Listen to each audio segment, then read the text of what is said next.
എൻ്റെ അമ്മ കേട്ട അമ്മ വേണമെങ്കിൽ പറയാം എന്നെ എന്തിനൊക്കെ വിട്ടു, എന്നിട്ട് അനക്ക് എന്തെങ്കിലും കഴിവ് കഴിവുണ്ട് കേട്ടോ കുട്ടിക്ക്, കഴിവില്ലാന്ന് പറയുന്നത്. Hello guys, welcome back to my YouTube channel. ഇന്ന് കുറച്ച് നേരത്തെ നല്ല മഴയൊക്കെ കണ്ടപ്പം നോർമലി ഈ ഒരു ടൈമിൽ, അതായത് വെക്കേഷൻ സമയത്തൊക്കെ പണ്ട് സ്കൂളില്ലാതെ അങ്ങനെ വീട്ടിലിരിക്കുന്ന സമയത്ത് അപ്പം ഞാനൊക്കെ അധികം അതായത് എന്തെങ്കിലുമൊക്കെ ആയിട്ട് ചെയ്തുകൊണ്ടിരിക്കുകയായിരുന്നു. അതായത് ഒന്നെങ്കിൽ ചിത്രം വരയ്ക്കാനോ അല്ലെങ്കിൽ ഈ എംബ്രോയ്ഡറി വർക്ക് ചെയ്യാനോ അങ്ങനെ എന്തെങ്കിലുമൊക്കെ ആയിട്ട് ഇങ്ങനെ ചെയ്തുകൊണ്ടിരിക്കുകയായിരുന്നു. അപ്പോൾ ഇന്ന് കുറച്ച് നേരത്തെ നല്ല മഴ പെയ്തു. അപ്പോൾ ഞാൻ വിചാരിച്ചു എൻ്റെ ക്രിയേറ്റീവ് സൈഡിനെ അങ്ങ് തട്ടി ഉണർത്താമെന്ന്. പക്ഷേ ഇപ്പോൾ ഇതാ നട്ടപ്പൊടി വെയിലാവും ചെയ്തു. എന്തായാലും ഞാൻ വിചാരിച്ചത് കൊണ്ട് തന്നെ അതങ്ങ് ചെയ്തേക്കാന്ന് വിചാരിക്കുകയാണ്. പണ്ട് ഈ ഡാൻസിനും പാട്ടിനും ഒക്കത്തിനും അമ്മ എന്നെ പറഞ്ഞയച്ചിട്ടുണ്ടായിരുന്നു. ചെറുപ്പം തൊട്ടേ ഒരു ചെറിയൊരു, എൻ്റെ ഓർമ്മ ഉള്ളത് ഒരു ചെറിയൊരു പ്രായം മുതൽ ഞാൻ ഡാൻസ് ക്ലാസ്സിൽ പോകുന്നതൊക്കെ എനിക്ക് നല്ല ഓർമ്മയുണ്ട്. അപ്പോൾ ആ ഒരു സമയത്ത് എന്നെ ഡാൻസിനും പറഞ്ഞയച്ചു. പിന്നെ അത് കഴിഞ്ഞ് കുറച്ച് കഴിഞ്ഞപ്പോൾ പാട്ട് പഠിക്കുന്നുണ്ട്, പാട്ടിനും പറഞ്ഞയച്ചു. ഇപ്പോൾ സത്യം പറഞ്ഞാൽ പാട്ട്, ഡാൻസ് ഇത് രണ്ടുമാണ് മെയിനായിട്ട് പഠിച്ചിട്ടുള്ളത്. പക്ഷേ സത്യം പറയുകയാണെന്നുണ്ടെങ്കിൽ ഇപ്പോൾ രണ്ടിലും ഇല്ലാത്ത രീതിക്ക് ഒന്നും എന്താ പറയുക, രണ്ടൊക്കെ സ്ഥലത്ത് നിൽക്കുമല്ലോ, അതേപോലത്തെ ഒരവസ്ഥയാണ്. സത്യം പറയുകയാണെന്നുണ്ടെങ്കിൽ ഇപ്പോൾ അവിടെയും ഇല്ല ഇവിടെയും അല്ലാത്തൊരവസ്ഥയിൽ നിൽക്കുകയാണ്. അതുമില്ല ഇതുമില്ല ഒന്നുമില്ല, പഠിച്ചതൊന്നും കയ്യിലില്ലാത്ത അവസ്ഥ. അപ്പോൾ അതാണ് എൻ്റെ ഒരു അവസ്ഥ എന്ന് പറയുന്നത്. അതുകൊണ്ട് തന്നെ അമ്മ എപ്പോഴും പറയും വീട്ടിൽ ചെന്ന് കഴിഞ്ഞാൽ അന്ന് ഡാൻസിന് പറഞ്ഞയച്ചു, പാട്ട് പഠിക്കാൻ പറഞ്ഞയച്ചു. എന്നിട്ട് ഇത് രണ്ടും ഞാനൊന്നും ആയില്ല, എവിടെ എത്തിയില്ല. പക്ഷേ ഡാൻസ് ഞാനിപ്പോഴും കണ്ടിന്യൂ ചെയ്യുന്നുണ്ട്, കണ്ടിന്യൂ പഠിക്കാൻ പോകുന്നൊന്നുമില്ല. പക്ഷേ എനിക്കതിലിപ്പോഴും ഒരു ഒരു ഒരു ഒരു എന്താ പറയുക, എൻ്റെ ഒരു സംഭാവന ഞാൻ അതിലിപ്പോഴും ഇൻവെസ്റ്റ് ചെയ്തിട്ടുണ്ട്. പാട്ട് പക്ഷേ ആ വഴിക്ക് പോയിട്ട് പാട്ട് ക്ലാസ്സിൽ എനിക്ക് ഓർമ്മയുണ്ട്, പാട്ട് പഠിച്ച് ഒരു അരങ്ങേറ്റം ഉണ്ടാവില്ല, അതിന് കുറച്ച് മുൻപായിട്ട് നമ്മളൊരു ഗാനമേള ഒരു ഷോയിലൊക്കെ പാടേണ്ടി വന്നു. അത് പാടിയതോടുകൂടി അന്ന് ഞാൻ നിർത്തിയതാണ്, പാട്ട് പഠിക്കാൻ പോയി. അന്ന് ഞാൻ അവിടെ നിന്ന് ഇറങ്ങിയതാണ്. പിന്നെ ഞാൻ ആ വഴിക്ക് ഞാൻ പോയിട്ടില്ല. പോകാതിരുന്നത് നന്നായി, കാരണം എനിക്ക് എൻ്റെ സൗണ്ട് തീരെ എനിക്കിഷ്ടമല്ല. അത് ഓരോരുത്തർക്കും ഓരോന്നും. പക്ഷേ എനിക്ക് അതായത് ഇപ്പോൾ നമ്മൾ ഇപ്പം എന്തെങ്കിലും പാട്ട് പാടി ഞാൻ റെക്കോർഡ് ചെയ്തിട്ട് കേൾക്കണം, പാട്ട് പാടി റെക്കോർഡ് ചെയ്യുമ്പോൾ പക്ഷേ എൻ്റെ സൗണ്ട് എന്താ ഇങ്ങനെ, എൻ്റെ സൗണ്ട് പാട്ടിന് ചേരാത്ത പോലത്തെ അങ്ങനത്തെ ഒരു സൗണ്ടായിട്ട് എനിക്ക് പേഴ്സണലി എനിക്ക് തോന്നുമായിരുന്നു. അപ്പോൾ അതുകൊണ്ട് തന്നെ ഞാൻ അവിടെ ഉപേക്ഷിച്ചാണ്. എന്താ പറഞ്ഞു വന്നതെന്ന് വെച്ചാൽ, അപ്പോൾ നമുക്ക് ഇന്നൊരു ക്രിയേറ്റീവ് വ്ളോഗ് തന്നെയാണ്. ക്രിയേറ്റീവ് സംഭവം വേറൊന്നുമല്ല, നമ്മൾ നോർമലി നമ്മൾ യൂസ് ചെയ്തുകൊണ്ടിരിക്കുന്ന ജീൻസൊക്കെ നമുക്ക് പറ്റാതാവുക അങ്ങനെ എന്തെങ്കിലുമൊക്കെ ആയിക്കഴിഞ്ഞാലല്ല, നമ്മൾ യൂസ് ചെയ്യാതെ ഒഴിവാക്കി വിടുന്ന ജീൻസൊക്കെ അവിടെ കിടക്കും കാലങ്ങളോളം അല്ലേ. അതൊന്നും അധികം ചിലതൊന്നും ആവില്ല, ചിലപ്പോൾ കളർ ഫെയ്ഡാവുക അങ്ങനെ എന്തെങ്കിലും, അതായത് എന്തെങ്കിലും കളർ പിടിക്കുക അങ്ങനെ എന്തെങ്കിലുമൊക്കെ ചെയ്യും. അപ്പോൾ എൻ്റെ കയ്യിൽ 2 ജീൻസാണുള്ളത്. ഇപ്പോൾ ഞാൻ എടുത്തിട്ടുള്ള 2 ജീൻസാണ്. 2 ഞാനിപ്പോൾ യൂസ് ചെയ്യാത്തതാണ്. ഒന്ന് പറ്റാതെയായിട്ടാണ് ഒഴിവാക്കി വിട്ടത്, ഒന്ന് ഞാൻ ഇട്ടിട്ട് ആ ഒരു ജീൻസിന് തന്നെ തോന്നിക്കാണും ഒന്ന് ഒരു നേരെങ്കിലും ആ ഊരി വെച്ചുകൂടെന്ന് തോന്നിയിട്ടുണ്ട്. അങ്ങനെ ഞാൻ ഉപയോഗിച്ച്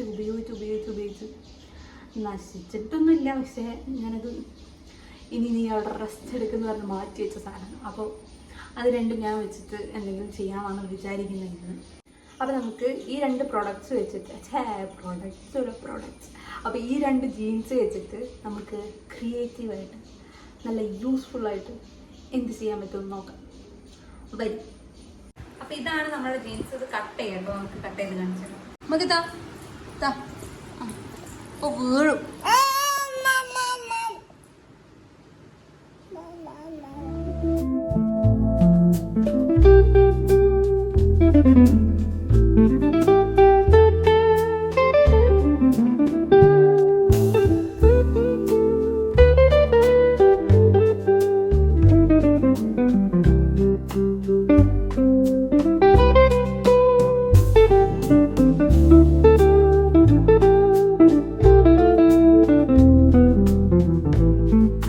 കട്ട് ചെയ്തിട്ട് ഇങ്ങനെ 2 പീസാണ് കേട്ടോ ആക്കിയത്, ഇങ്ങനെ 2 പീസ്.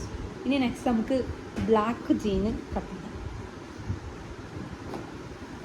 ഇതിന്ന് ചെറിയൊരു പീസിൻ്റെ ആവശ്യമേ ഉള്ളൂ. ചെറിയ പീസ് വെച്ചാൽ സൈഡിലും അടിഭാഗത്തും വെച്ച് കൊടുക്കാം ഈ ബ്ലാക്ക്. ഓക്കെ, കട്ട് ചെയ്യാം.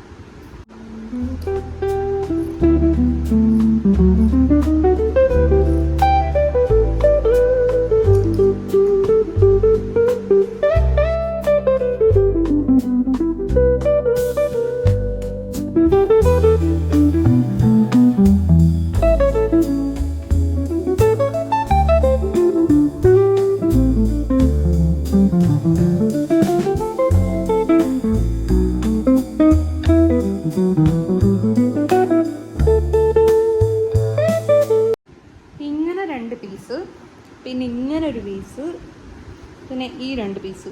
ഇത് വെച്ചിട്ടാണ് നമ്മൾ ബാഗ് അടിക്കാൻ പോകുന്നത്.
ഇതാണ് നമ്മുടെ ഫൈനൽ ലുക്ക് വരുന്നത്. എങ്ങനെ നമുക്ക് ജീൻസിൽ നിന്നും ഒരു ബാഗ് ഉണ്ടാക്കാം, അതാണ് ഈ കാണുന്നത്. സോ എല്ലാവരും ട്രൈ ചെയ്ത് നോക്കുക, വെറുതെ ജീൻസൊന്നും ആരും ഒഴിവാക്കാതിരിക്കുക. ഓക്കെ, അപ്പോൾ അടുത്ത വീഡിയോ ആയിട്ട് വീണ്ടും കാണാം. ബൈ.